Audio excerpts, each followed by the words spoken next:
பிறந்தவள் பேச்சியம்மை. இந்த அம்மா வந்து எங்க போனாலும் என்ன வேணாலும் சாப்பிடுவாங்க, தில்லைவனம் போகனாலும் போகுவாங்க. மாடனோடு பிறந்தவள்.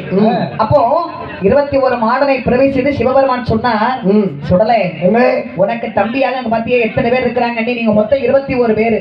எல்லாம் என் சைஸ்லயே இருக்கு. உங்க அம்மா பிரம்மசக்தி முதல் பிறந்தவள், உங்களுடன் பிறந்தவள் பேச்சியம்மை. சரி, உனக்கு ஒரு பெண்ணையும் பிரவேசித்து உள்ளே நடந்தா. ஆமா, இப்ப உடனே பார்க்கணுமா? ஏன்டா பெண்ணு நான் இப்படி நிக்கிறேன்? அதாவது ஒரு வாலிய பையனுக்கு என்ன தேவை? என்ன தேவை? காசு, சாப்பாடு, குப்பையில போடுங்க. சாப்பாடு சாப்பாடு சாப்பாடு சாப்பாடு. உனக்கு அது 60 வயசுல சாப்பாடு தேவைப்படும். ஏன்னா சுகர் 450 500 வரும்போது பசிக்கும். வாலிய பையனுக்கு அது இல்லை. ஒரு அழகான செல்போனு, ஒரு பைக்கு, கையில கொஞ்சம் பணம், அப்படி பைக்ல ஏத்திட்டு போறதுக்கு நான் யாரையாவது உட்கார சொன்னா எங்க பாட்டி